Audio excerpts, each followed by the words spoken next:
नमस्कार दोस्तों, कैसे हैं आप लोग। 25 मई 2023 के एग्जाम्स पर्सपेक्टिव से जो भी इंपॉर्टेंट न्यूज़ हैं, करंट अफेयर्स हैं और एडिटोरियल की एनालिटिकल पर्सपेक्टिव से ये मैं आपको डिटेल में बताऊंगा। कल के पोस्ट के ऊपर प्यार दिखाने के लिए दोस्तों थैंक यू सो मच। किसी की प्रति हेट मत दिखाइए, हेट दिखाना एक अच्छी बात नहीं है। मैंने तो कभी भी अपने स्टूडेंट्स को हेट नहीं बताया। और ओवरऑल बहुत सारे लोग बोल रहे हैं सर नाम बता दो, तो नाम नहीं बता सकते सर, किसी को बदनाम करना ठीक नहीं है। ना मैं खुद इन प्रिंसिपल्स को फॉलो करता हूं, ना ही मैं अपने किसी बच्चे को ये प्रिंसिपल सिखाऊंगा। टेलीग्राम की जो ग्रुप है उसको ज्वाइन कर लो दोस्तों, वहां पे ये पर्टिकुलर पीडीएफ आपको मिल जाएगी। पीडीएफ में लेक्चर रिकॉर्ड करने से पहले ही टेलीग्राम ग्रुप में अपडेट कर देता हूं। आज का जो फ्रंट पेपर है न्यूज़पेपर का, उस फ्रंट पेपर में दो इंपॉर्टेंट न्यूज़ेस हैं। एक तो भाई ये जो सेंगोल हैंडओवर है, ये हमारी हिस्ट्री का दोस्तों एक बड़ा ही इंपॉर्टेंट पार्ट है। एक ऐसा पार्ट है जिसको ज्यादा लोगों ने बताया नहीं है। तो बेसिकली ये एक 5 फीट लंबा आप कह सकते हैं सेंगोल है, इसको आप सेप्टर भी कह सकते हो। तो बेसिकली सेप्टर ये होता था एक मार्क कि यहां पावर को ट्रांसफर किया गया। फॉर एग्जांपल एक मूवी आई थी ब्रैड पिट की, मूवी का नाम था ट्रॉय। तो उस ट्रॉय वाली मूवी में अगर आपने ढंग से देखा हो तो एक 1-to-1 बैटल होता है और उसमें ब्रैड पिट जीत जाता है। ब्रैड पिट ने एक्किलीज का रोल प्ले किया है। तो वहां पे जो दूसरा राजा होता है वो अपना सेप्टर पकड़ा देता है कि ये सेप्टर जाके अपने राजा को दे दो। मतलब बेसिकली पूरी दुनिया में सेप्टर को ट्रांसफर करना। सेप्टर आप जैसे कि यहाँ पे एक सेप्टर आपको नजर आ रहा, तो होता था कि जब राजा राज करा तो उसके हाथ में एक सेप्टर होता था कि हाँ भाई मैं राजा हूं, और उसने सेप्टर अगर किसी और को थमा दिया मतलब ये मार्क है कि पावर किसी और के पास चली गई। तो जब देश आजाद हुआ तो ये सेप्टर अंग्रेजों के पास से इंडिया के पास है। अभी सेप्टर कैसे बना, ओवरऑल इसके पीछे की क्या लॉजिक है, क्या कहानी है, ये कल की इस पर्टिकुलर वीडियो में मैं आपको बता चुका हूं। तो लेटेस्ट वीडियो सेक्शन में ये पर्टिकुलर वीडियो आपको मिल जाएगी। उसके साथ साथ एक टॉपिक बहुत वायरल हो रहा है दोस्तों कि नई पार्लियामेंट का इनॉग्रेशन, सेंट्रल विस्टा प्रोजेक्ट के अंदर जो नई पार्लियामेंट का इनॉग्रेशन हुआ है उसका बॉयकॉट चल रहा है अपोजिशन के मेंबर ऑफ पार्लियामेंट्स के द्वारा। तो इस टॉपिक को भी मैंने डिटेल में कवर किया है। यहाँ पे कुछ कॉन्स्टिट्यूशनल आर्टिकल्स के हिसाब से मैंने आपको बताया है कि क्या द्रौपदी मुर्मू जी को यहां पे इनॉग्रेशन करना चाहिए था, ये प्रधानमंत्री मोदी जी को। तो ये दोनों टॉपिक्स के ऊपर ऑलरेडी डिटेल्ड वीडियोस चैनल पे अवेलेबल हैं, इसलिए यहां पे करंट अफेयर्स में मैंने इनको कवर नहीं किया है। ठीक है भाई। अब एक बहुत इंपॉर्टेंट मुद्दा जो अभी के समय पे न्यूज में चल रहा है दोस्तों, वो है दिल्ली के अंदर सर्विसेज डिपार्टमेंट के कंट्रोल को लेके। सर्विसेज डिपार्टमेंट के कंट्रोल को लेके कॉन्स्टिट्यूशन बेंच सुप्रीम कोर्ट की ये डिसीजन देती है कि हाँ भाई सर्विसेज डिपार्टमेंट का कंट्रोल पब्लिक ऑर्डर, लैंड और पुलिस को छोड़ के दिल्ली की सरकार के पास रहेगा, दिल्ली के इलेक्टेड सरकार के पास। लेकिन केंद्र की सरकार ने इस बात को माना नहीं और केंद्र की सरकार एक ऑर्डिनेंस लेके आई है और ये ऑर्डिनेंस अनकॉन्स्टिट्यूशनल है। इस ऑर्डिनेंस को चैलेंज करने की बात कर रही है दिल्ली की आम आदमी पार्टी की सरकार। और ओवरऑल सुप्रीम कोर्ट बोल रहा है कि जो केंद्र की सरकार है वो बोल रही है कि सुप्रीम कोर्ट का यह जजमेंट है कि सर्विसेज डिपार्टमेंट का कंट्रोल हम दिल्ली की सरकार को दे देंगे, हम इसको चैलेंज करेंगे। तो बेसिकली यहां पे सारी आप कह लो फोकस आ चुका है ऑर्डिनेंस के ऊपर। ऑर्डिनेंस मेकिंग पावर्स आपको बहुत ढंग से पता होनी चाहिए दोस्तों। ठीक है, ये जो दिल्ली के अंदर हुआ है कि भाई सुप्रीम कोर्ट की कॉन्स्टिट्यूशनल बेंच ने बोला कि सर्विसेज सेक्टर की सर्विसेज आपके लो डिपार्टमेंट के ऊपर दिल्ली का कंट्रोल है। उसके बदले में जो ऑर्डिनेंस आया उसमें सरकार ने national capital civil services authority बना दी। National capital civil services authority में 3 मेंबर हैं, एक तो खुद सीएम है और दूसरे 2 मेंबर्स हैं, एक तो है चीफ सेक्रेटरी स्टेट का और दूसरा प्रिंसिपल होम सेक्रेटरी।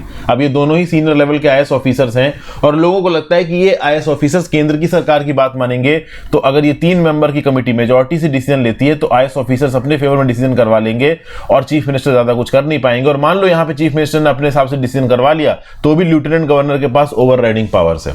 तो इस रिस्पेक्ट में इस ऑर्डिनेंस को क्रिटिसाइज कर रही है दिल्ली की इलेक्टेड सरकार। तो भाई ऑर्डिनेंस क्या है? ऑर्डिनेंस केंद्र की केस में प्रेसिडेंट ऑफ इंडिया के द्वारा प्रोमulgate किया जाता है तब जब इंडियन पार्लियामेंट सेशन में ना हो। तो किसी एक अर्जेंट इंपॉर्टेंट नेशनल मैटर के ऊपर डिसीजन लेना है और पार्लियामेंट सेशन में नहीं है, या तो लोकसभा सेशन में नहीं है या राज्यसभा सेशन में नहीं है या दोनों सेशन में नहीं है, तो उस कंटेक्स्ट में अर्जेंट मैटर्स को इस पर्टिकुलर ऑर्डिनेंस के थ्रू टेकअप किया जा सकता है। और यही चीज लागू होती है गवर्नर के ऊपर जब बात आती है स्टेट की। जब प्रेसिडेंट ऑर्डिनेंस प्रोमulgate करेगा तो आर्टिकल 123 के प्रोविजंस के हिसाब से करेगा। जब गवर्नर ऑर्डिनेंस प्रोमulgate करेगा तो आर्टिकल 213 के हिसाब से प्रोमulgate करेगा। इसके ऊपर ऑलरेडी मैंने लक्ष्मीकांत में दोस्तों वीडियोस बना रखी हैं। Legislative powers of president, ordinance making powers of president, article 123 of the Indian constitution ठीक समझा रखा है।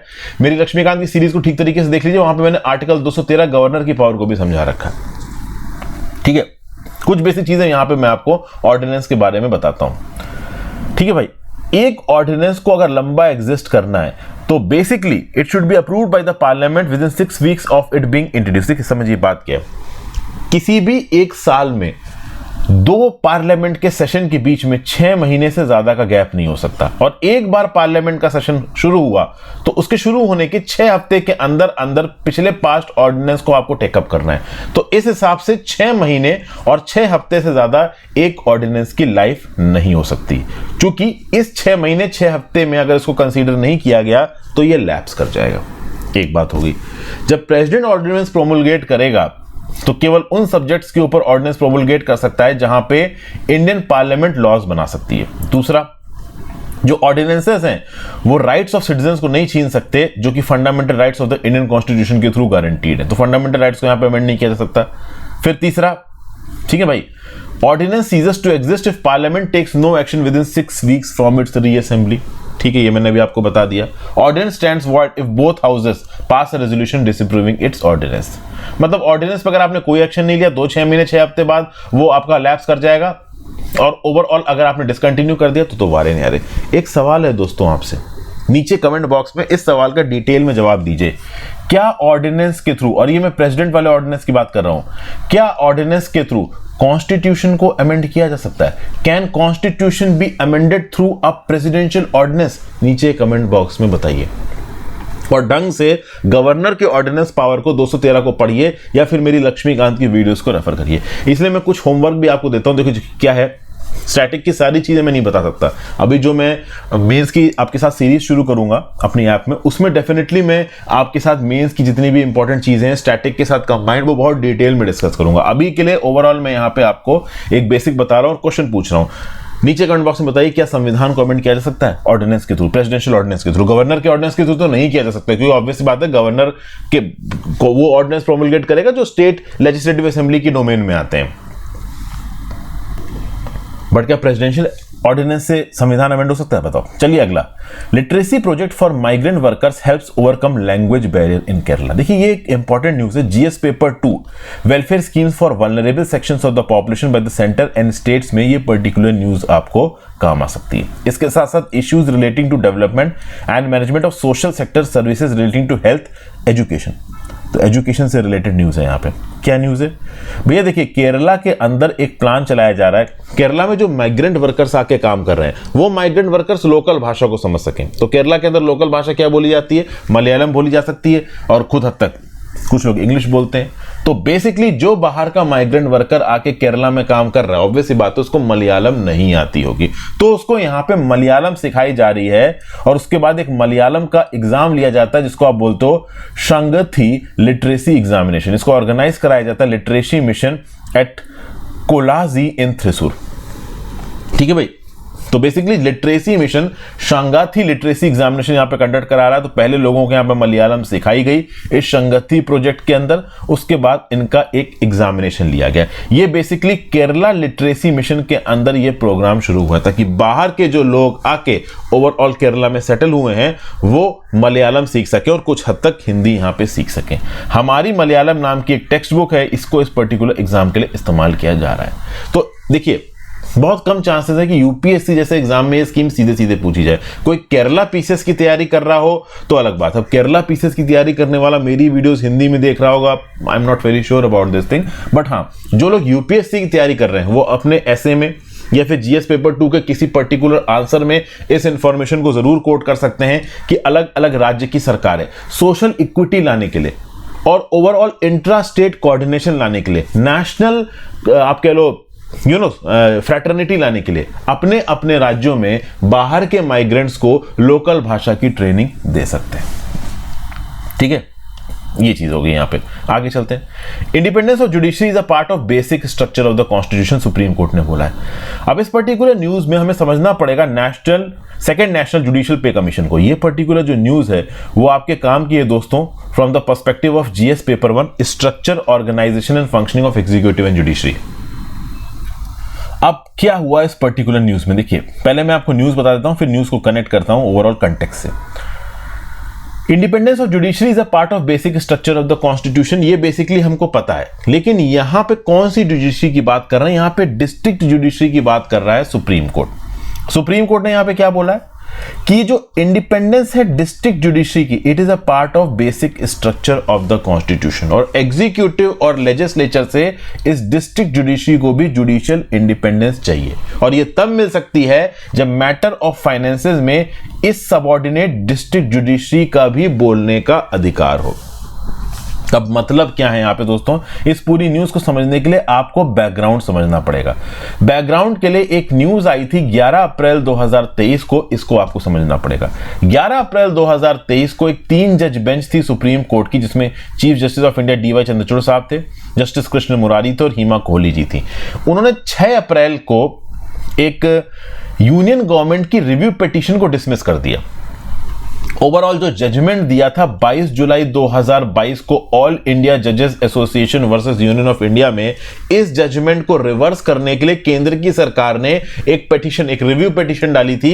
कहां पे? सुप्रीम कोर्ट में। इस रिव्यू पिटीशन को भी डिसमिस कर दिया सुप्रीम कोर्ट ने। सुप्रीम कोर्ट का बेसिकली क्या बोलना है कि सेकेंड नेशनल जुडिशियल पे कमीशन की रिकमेंडेशन को केंद्र की सरकार को और राज्य की सरकारों को मानना पड़ेगा। तो अगर केंद्र की सरकार, राज्य की सरकार नहीं मान रही तो नहीं चल पाएगा। जो भी सेकेंड नेशनल जुडिशियल पे कमीशन ने कहा है वो आपको करना पड़ेगा, ऐसा सुप्रीम कोर्ट बता रहा है केंद्र की सरकार को भी, राज्य की सरकार को भी।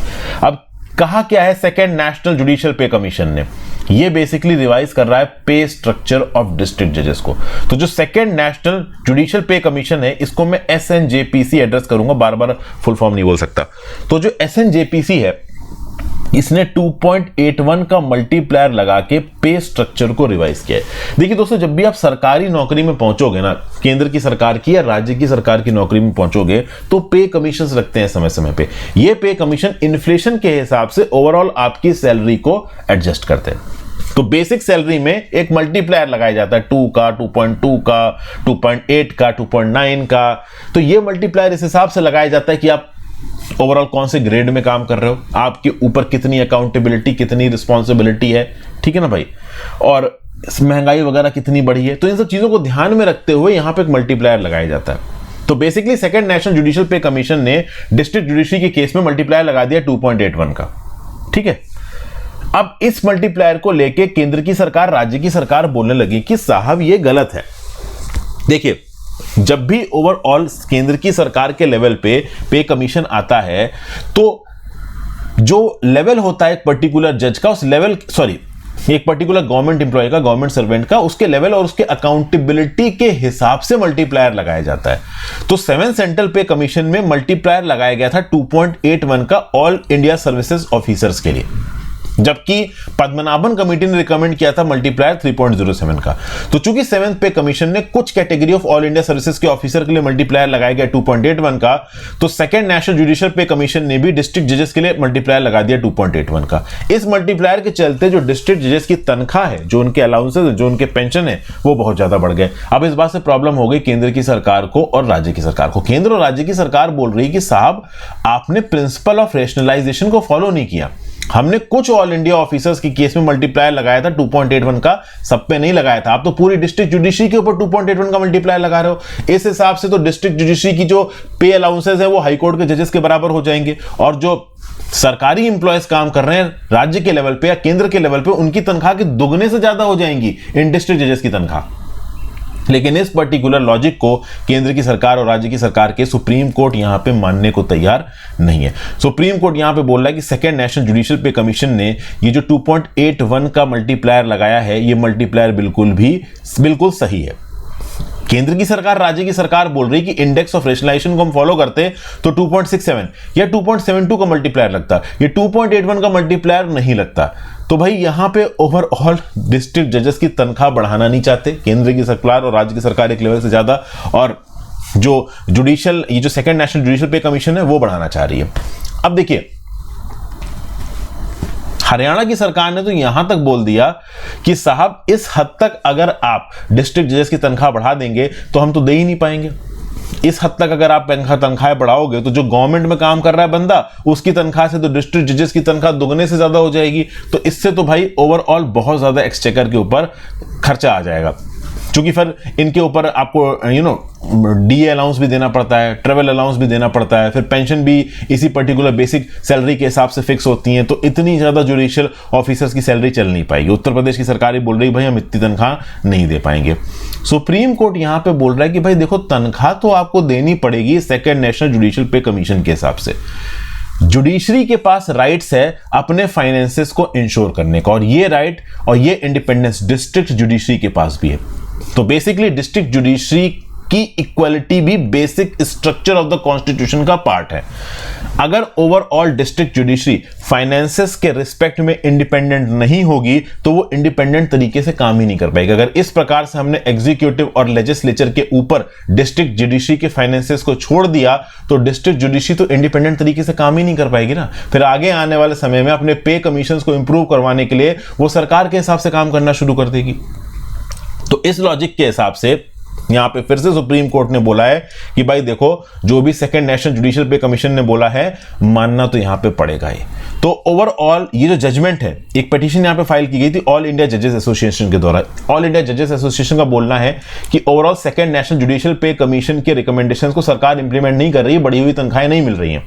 तो यहां पे इस पर्टिकुलर सुप्रीम कोर्ट के जजमेंट के थ्रू केंद्र की सरकार और राज्य की सरकार को फिर से निर्देश दिए गए हैं कि डिस्ट्रिक्ट जुडिशरी के सर्विस रूल्स को बदलिए और जो भी एरियर्स है पेंशन का, तनख्वाहों का, एडिशनल पेंशन का और जो भी इंसेंटिव्स हैं उनको जल्दी से जल्दी डिस्ट्रिक्ट जुडिशरी को रिलीज करिए। डिस्ट्रिक्ट जुडिशरी का काम भी काफी प्रेशर का है। ओवरऑल एक दिन में डिस्ट्रिक्ट जुडिशरी लगभग 11.3 लाख केस देखती है पूरे देश में। जुडिशियल सिस्टम की वाइटल इंपॉर्टेंस है इस पर्टिकुलर जुडिशरी में। डिस्ट्रिक्ट जुडिशरी वो जुडिशरी है जो सबसे पहले आम आदमी के टच में है, इसलिए डिस्ट्रिक्ट जुडिशरी की इंपॉर्टेंस भी बहुत ज्यादा जरूरी है। और डिस्ट्रिक्ट जुडिशरी भी basic structure of the constitution के अंदर आता है इसकी इंडिपेंडेंस को मेंटेन करना, और इंडिपेंडेंस को तभी मेंटेन कर सकते हो जब इनकी तनख्वाहें, इनके ओवरऑल फाइनेंसेस मेंटेन्ड हो। तो सुप्रीम कोर्ट में दोस्तों अगर फाइनेंसेस की रिस्पेक्ट में बात आती है तो सुप्रीम कोर्ट के पास अपने अधिकार है, हाई कोर्ट के पास अधिकार है, उसी प्रकार से डिस्ट्रिक्ट जुडिशरी को भी अधिकार देने की बात कर रही है सुप्रीम कोर्ट। सुप्रीम कोर्ट ने साफ साफ बोल दिया है कि डिस्ट्रिक्ट जजेस की सैलरी एग्जीक्यूटिव और लेजिस्लेचर के विम्स एंड फैंसीज के हिसाब से नहीं होगी।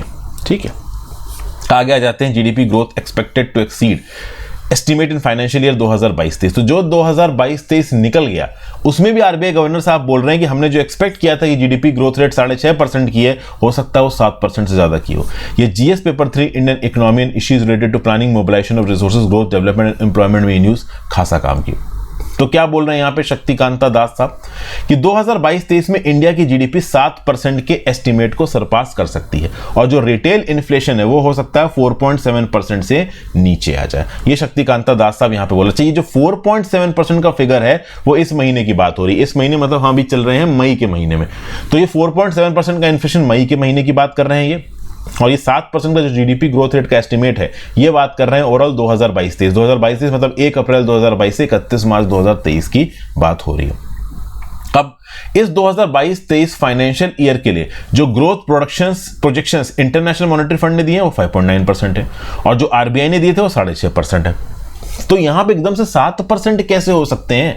तो बेसिकली ओवरऑल इनिशियल में जो एस्टिमेट्स आते हैं उनको इनिशियल एस्टिमेट्स या फिर प्रोविजनल एस्टिमेट्स बोला जाता है और फिर बाद में रिवाइज्ड एस्टिमेट्स इशू होते रहते हैं। तो रिवाइज्ड एस्टिमेट्स में ऐसा बताया जा रहा है कि एग्रीकल्चर सेक्टर ने अच्छा किया, मॉनसून नॉर्मल था, सर्विसेज सेक्टर में पिछले साल के रिस्पेक्ट में एक अपटिक देखने को मिला, भले जियोपॉलिटिकल रिस्क थे लेकिन तब भी स्लोइंग वर्ल्ड ट्रेड के बावजूद भी गुड्स का एक्सपोर्ट इंडिया में अच्छा रहा है। तो इसकी वजह से हो सकता है कि ओवरऑल जो रिवाइज्ड एस्टिमेट्स आए उसमें इंडिया की जीडीपी ग्रोथ रेट 7% को क्रॉस कर जाए। ये सब बातें ओवरऑल यहां पे बताई जा रही हैं।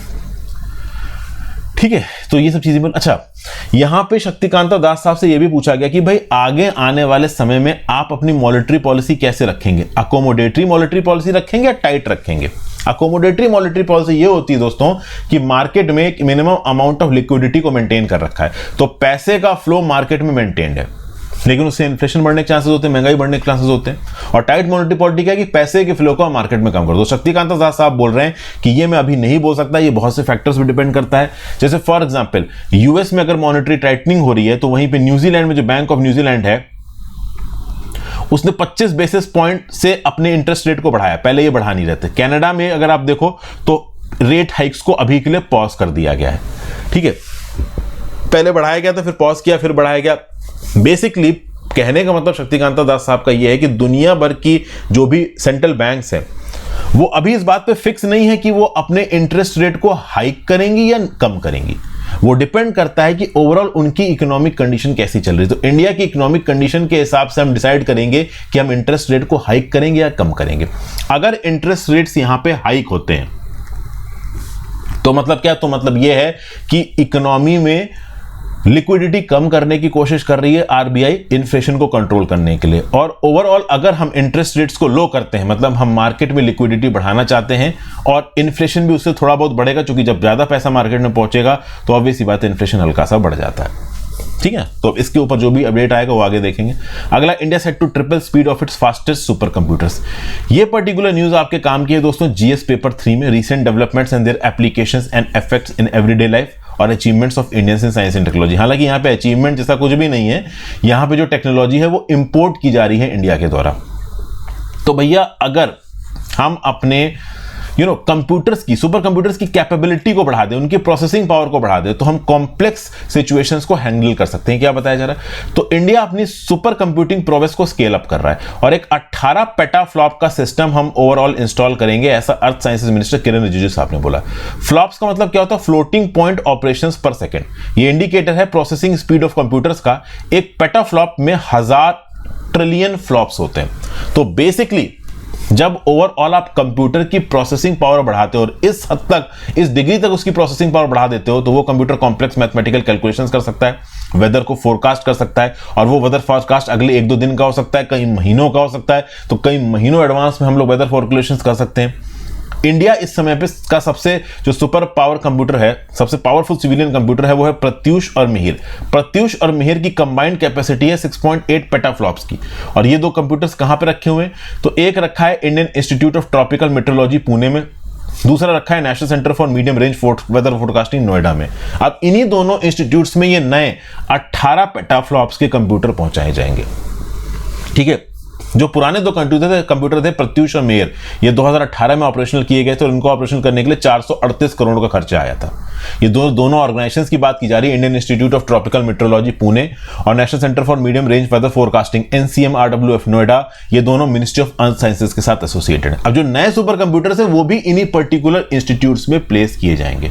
अब क्या ये नए सुपर कंप्यूटर्स इंडिया ने बनाए? जी नहीं दोस्तों, हम इनको इंपोर्ट कर रहे हैं from a French company ATOS।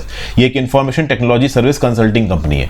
तो बेसिकली ये टेक्नोलॉजी हम इंपोर्ट कर रहे हैं। 2025 तक 4,500 करोड़ के सुपर कंप्यूटर्स हम इंपोर्ट करेंगे। ये जो दो नए 18 पेटाफ्लॉप्स के कंप्यूटर हैं मिनिस्ट्री ऑफ अर्थ साइंसेज के, इनको इंपोर्ट करने में 900 करोड़ रुपए का खर्चा आ रहा है।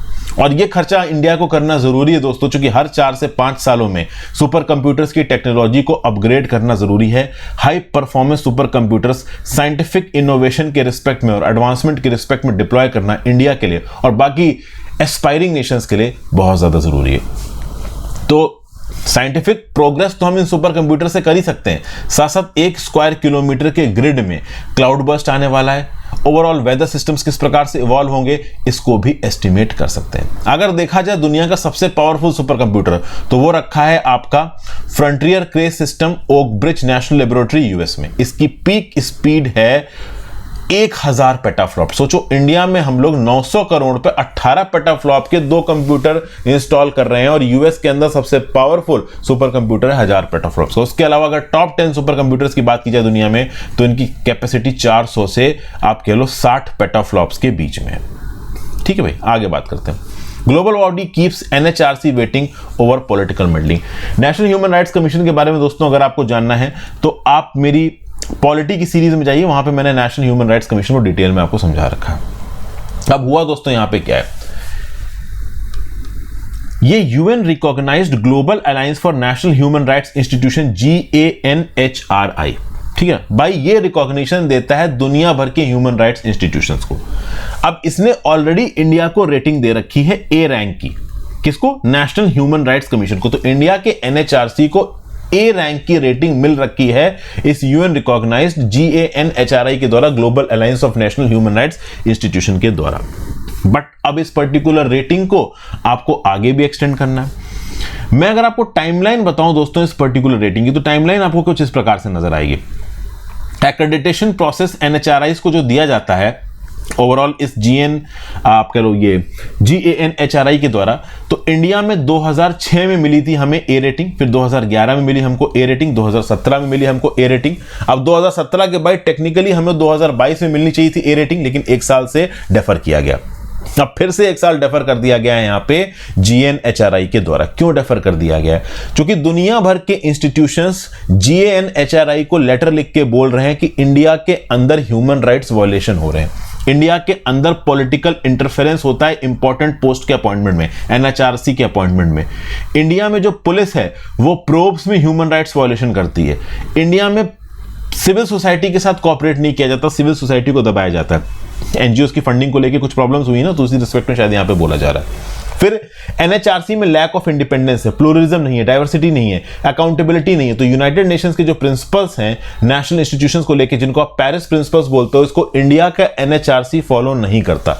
इसीलिए overall Amnesty International, Christian Solidarity, Worldwide Frontline Defenders, Human Rights Watch, International Commission for Jurist, International Federation for Human Rights, World Organisation Against Torture to GANHRI, इन सबने मिलकर एक चिट्ठी लिख दी GANHRI को कि भैया आप ये NHRC को ए रैंक मत दो, ये NHRC इंडिया का इस ए रैंक के लायक नहीं। अब इसमें से कुछ ये जो 8 आपको दिख रहे हैं एनजीओ, इनको तो खुद ही कुछ को तो इंडिया से भगाया गया है लताड़ के, तो ऑब्वियस सी बात है ये इंडिया से चिड़े हुए हैं।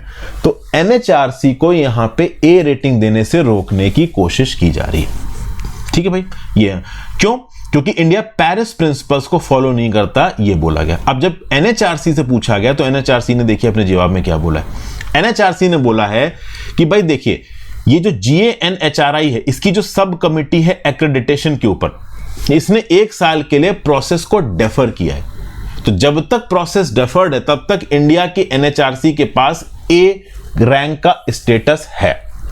जो भी सवाल GANHRI हमसे पूछ रहा है हम उनको जवाब दे रहे हैं। GANHRI हमसे बोल रहा है कि कुछ अमेंडमेंट्स कर दीजिए, उन अमेंडमेंट्स के थ्रू आपके जो ह्यूमन राइट्स के प्रोसेसेस हैं वो इवॉल्व हो जाएंगे, तब हम आपको नई रेटिंग दे देंगे। तो NHRC लगातार यहां पे कोशिश कर रहा है सरकार के साथ बातचीत करके, कुछ प्रॉपर चेंजेस करके फिर से ए रैंक पाने के, मतलब ए रैंक अभी हमारे पास है ओवरऑल ऑफिशियली अपनी ए रैंक स्टेटस को एक्सटेंड करवाने की।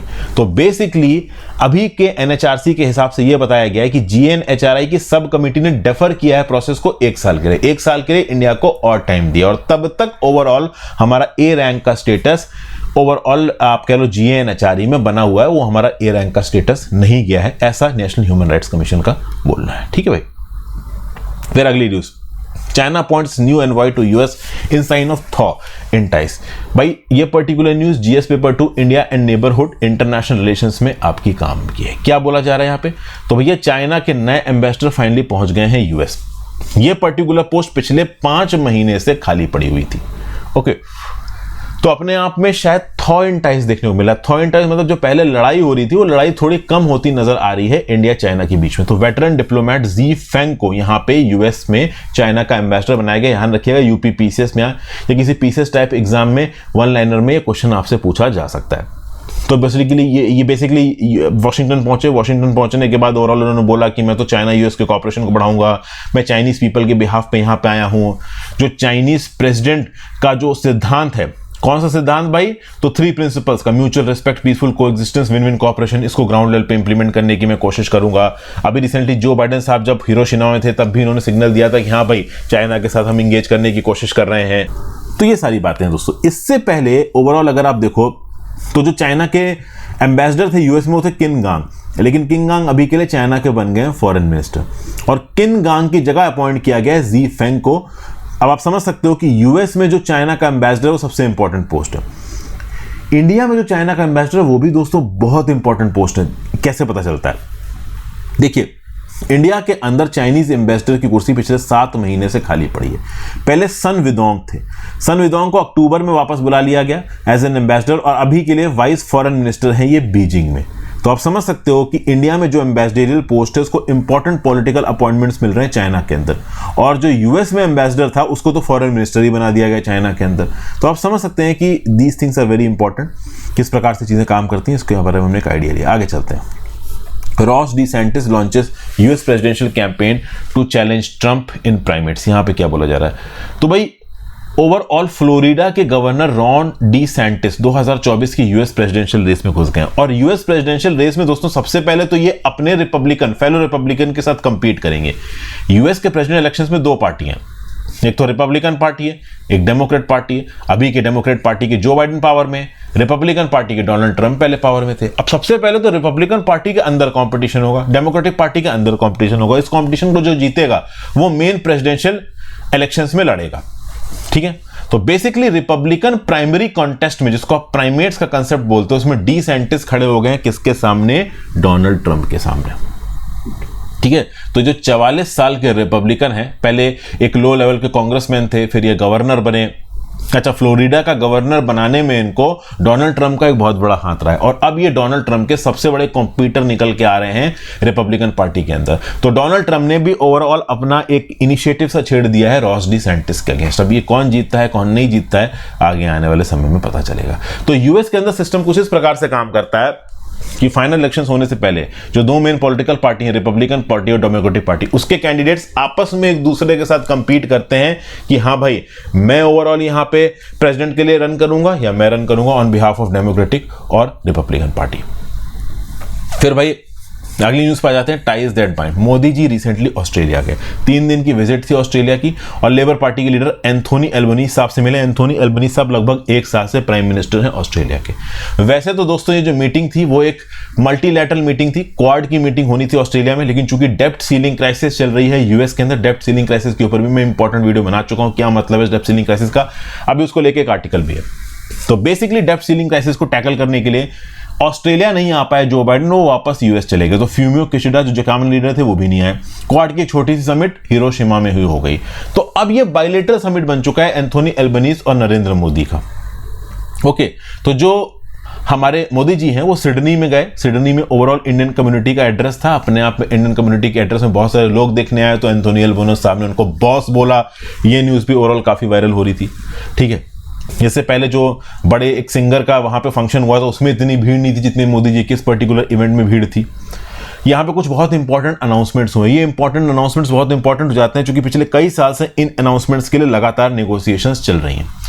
खास बात यह कि एक ऑस्ट्रेलियन कंसुलेट खुलेगा बेंगलुरु में और एक इंडियन कंसुलेट खुलेगा ब्रिस्बेन में। एक एग्रीमेंट यहाँ पे साइन हुआ है माइग्रेशन एंड मोबिलिटी का। तो जो स्टूडेंट्स हैं, बिजनेस लीडर्स हैं, हेल्थ प्रोफेशनल्स हैं, वो एक मतलब इंडिया से ऑस्ट्रेलिया में जाकर सेटल हो सकते हैं, उनको वहाँ पे काम करने की परमिशन दी जाएगी। फिर फाइनलाइजेशन हुआ है terms of reference for India Australia green hydrogen task force. Defence security ties के रिस्पेक्ट में बात हुई, cooperation on renewable energy, critical minerals, इन सब चीजों के ऊपर बात हुई। फिर एक कॉम्प्रिहेंसिव इकोनॉमिक कॉपरेशनशिप एग्रीमेंट जो दिसंबर तक पास करना है, इसके ऊपर यहाँ पे बात हुई, ठीक है। तो वेस्टर्न सैंक्शंस को और यूक्रेन को मुद्दे को लेकर भले इंडिया ऑस्ट्रेलिया के बीच में कुछ डिसेंशंस चल रहे हैं, but free and open Indo Pacific बनाने का जो दोनों का टारगेट है वो एक है और एग्रेसिव चाइना को जो डील करने का टारगेट है वो एक है। इसलिए इंडिया ऑस्ट्रेलिया एक दूसरे के साथ यहाँ पे प्रॉपर तरीके से टैकल करते हुए नजर आ रहे हैं। इंडियन ओरिजिन कम्युनिटी काफी इन्फ्लुएंशियल है ऑस्ट्रेलिया के अंदर, उसके साथ बहुत जबरदस्त तरीके से कनेक्ट बनाते हुए नजर आए सिडनी के सुपरडोम में प्रधानमंत्री मोदी जी। फिर ये जो प्रो खालिस्तानी एलिमेंट्स ने इंडिया के टेम्पल्स के ऊपर जो अटैक किया उस चीज को पॉइंट आउट किया मोदी जी ने यहाँ पे, और एंथोनी एल्बनीज़ साहब ने बोला हम एक्शन लेंगे। हालांकि ऑथर यहाँ पे ये भी बोल रहा है कि इस प्रकार के इवेंट्स के चलते इंडिया किस हद तक ऑस्ट्रेलिया के साथ अपने बायलैटरल रिलेशंस बिगाड़ सकता है, इसको भी हमें एक चेक में, एक प्रॉपर उसमें रखना पड़ेगा। क्योंकि जो भी खालिस्तानी एजेंडास ऑस्ट्रेलिया में सेटल्ड हैं वो वहाँ की परमानेंट सिटीजनशिप ले चुके हैं, जो इंडियन ओरिजिन के लोग गए वो ऑस्ट्रेलिया की सिटीजनशिप ले चुके हैं, तो अब टेक्निकली वो ऑस्ट्रेलियन सिटीजन्स हैं, भले वो इंडियन ओरिजिन के हैं। तो इंडियन ओरिजिन के ऑस्ट्रेलियन सिटीजन्स के लिए किस हद तक इंडिया अपने बायलैटरल रिलेशंस को ऑस्ट्रेलिया के साथ खराब कर सकता है, इसके ऊपर भी हमें एक चेक लगाना पड़ेगा। फिर आगे ये मैं यूएस डेब्ट सीलिंग क्राइसिस की बात कर रहा हूं। $31.4 ट्रिलियन की जो डेब्ट सीलिंग है। अब देखिए इस डेब्ट सीलिंग की रिस्पेक्ट में अगर आप बात करो तो ये डेब्ट सीलिंग अगर नहीं बढ़ाई जाती है यूएस के अंदर, तो यूएस ने जो पहले उधार उठा रखा है गवर्नमेंट सिक्योरिटीज, उसके ऊपर इंटरेस्ट नहीं दे पाएगा। जो मिलिट्री सैलरीज जानी है, टैक्स रिफंड जाने हैं, वो नहीं जा पाएंगे। मेडिकेयर और सोशल सिक्योरिटी में पैसा नहीं जा पाएगा। तो जून 1 तक कुछ ना कुछ यहां पे एग्रीमेंट होना चाहिए रिपब्लिकन पार्टी के बीच में और डेमोक्रेट पार्टी के बीच में। और अगर ऐसा नहीं होता है तो ओवरऑल इकोनॉमी पे एक बहुत बड़ा इंपैक्ट आएगा, रिटायरमेंट और सेविंग अकाउंट्स के ऊपर एक बहुत बड़ा इंपैक्ट आएगा, एम्प्लॉयमेंट के ऊपर एक बहुत बड़ा इंपैक्ट आएगा। तो डेब्ट सीलिंग की टॉक्स अगर फाइनलाइज नहीं होती हैं तो सरकार का खुद का डाटा ये बोलता है कि 8.3 मिलियन जॉब्स जाएंगी, 6.1% ग्रोथ रेट में ड्रॉप होगा और अनएम्प्लॉयमेंट 5% पे पहुंच जाएगा, ठीक है।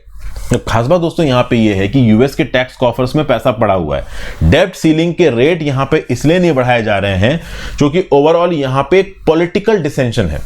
जो बाइडेन को एक लेफ्टिस्ट रूलर माना जाता है और लेफ्टिस्ट रूलर सोशल वेलफेयर पे बहुत पैसा खत्म करता है, हेल्थ केयर पे बहुत पैसा खत्म करता है, लोगों तक इंपॉर्टेंट स्कीम्स पहुंचाने में बहुत पैसा खत्म करता है। और जो प्रो कैपिटलिस्ट लॉबी है उसको एक लिमिट से ज्यादा ये सोशल वेलफेयर की स्कीम पसंद नहीं आती है। तो इसी रिस्पेक्ट में रिपब्लिकन्स चाहते हैं कि सोशल वेलफेयर पे पैसा कम हो, जो बाइडेन चाहते हैं कि हम कॉर्पोरेट्स के ऊपर ज्यादा टैक्स लगा के ज्यादा ओवरऑल यहां पे पैसा इकट्ठा करके सोशल स्कीम्स को फंड करेंगे। तो इस बात को लेके डिसेंशन चल रहा है। खास बात दोस्तों यहां पे ये है कि 2024 के प्रेसिडेंशियल इलेक्शन के चलते अगर रिपब्लिकन पार्टी ने इस डेब्ट सीलिंग क्राइसिस को बढ़ाया तो इंपैक्ट आएगा अमेरिका के आम नागरिक पे। और अमेरिका के आम नागरिक को अगर आप अपने पॉलिटिकल पर्पसेस के लिए इतना ज्यादा परेशान करोगे तो वो आम नागरिक वोट डालते वक्त आपकी इस हरकत को याद नहीं रखेगा। तो केविन मैकार्थी जो कि रिपब्लिकन स्पीकर हैं हाउस ऑफ रिप्रेजेंटेटिव्स यूएस की कांग्रेस में, उनको सोच समझ के यहां पे स्टेप्स लेना चाहिए, उनको एक रियलिस्टिक स्टेप लेना चाहिए।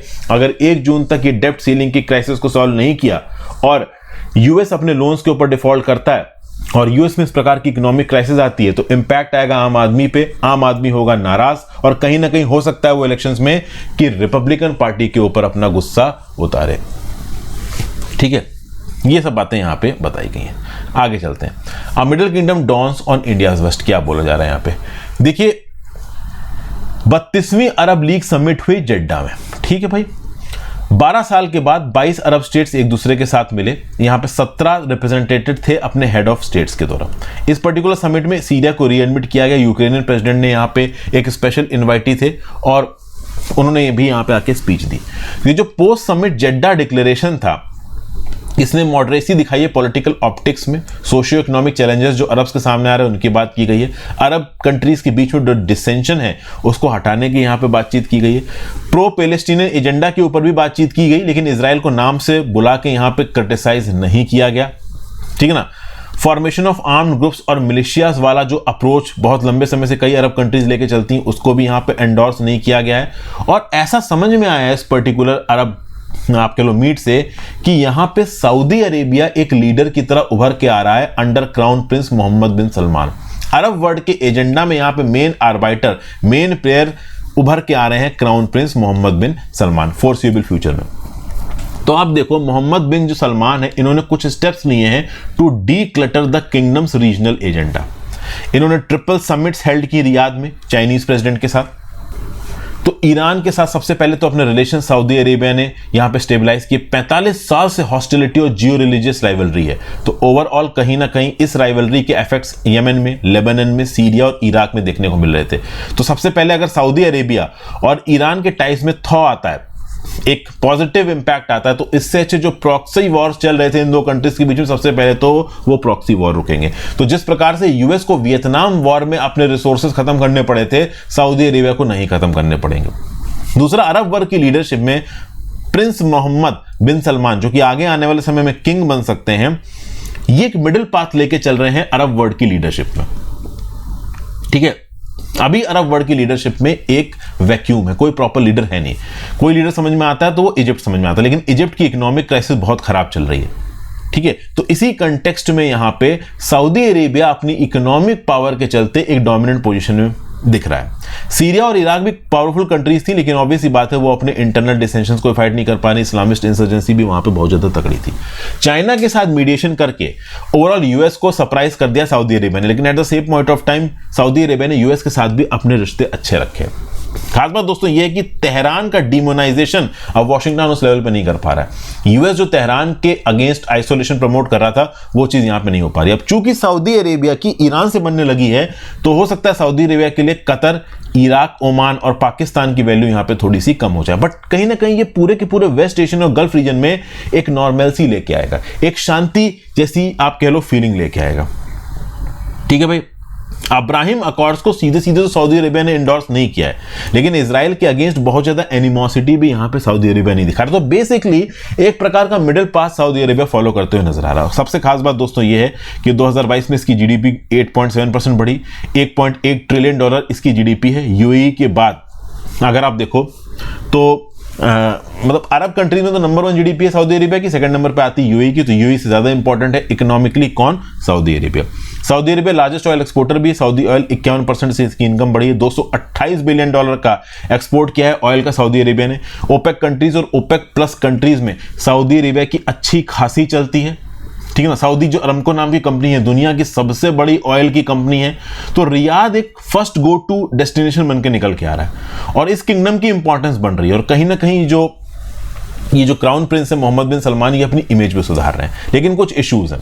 सबसे पहले तो जो सऊदी अरेबिया की किंगडम की फॉरेन पॉलिसी है उसको थोड़ा बहुत ठीक करने की जरूरत है, क्योंकि जमाल खशोगी के इंसिडेंट के बाद 2018 में सऊदी अरेबिया की जो पोजीशन थी वो थोड़ी सी हिली थी, थोड़ा क्रिटिसाइजमेंट आया था, तो उसको यहां पे सुधारने की जरूरत है। बहुत सारे जो इनिशिएटिव्स हैं रीजनल रिकंसिलिएशन के, ओके, ये इरिवर्सिबल नहीं है, समझ गए। जैसे फॉर एग्जांपल ईरान के साथ रिलेशन स्टेबलाइज हुए तो वो खराब भी हो सकते हैं, तो उनको लगातार स्टेबलाइज करके रखना ये एक बड़ा चैलेंज होगा आप कह लो मोहम्मद बिन सलमान के लिए। फिर यूएई और कतर के साथ भी सऊदी अरेबिया को अपने रिलेशंस अच्छे रखने पड़ेंगे। ईरान के साथ रिलेशंस अच्छे हो गए इसका मतलब ये नहीं कि यूएई के कतर के साथ आप अपने रिलेशंस तोड़ दोगे, अगर ज्यादा तोड़ दोगे तो प्रॉब्लमेटिक चीजें हो सकती हैं। और ओवरऑल सऊदी किंग बनेंगे जब मोहम्मद बिन सलमान, तो जो इनको डोमेस्टिक आप कह लो रेजिस्टेंस देखना पड़ेगा वो टैकल करना भी यहां पे इंपॉर्टेंट हो जाता है। इंडिया के रिस्पेक्ट से यहां पे बताया जा रहा है कि अरब वर्ल्ड में इंडिया के बहुत हाई स्टेक्स हैं।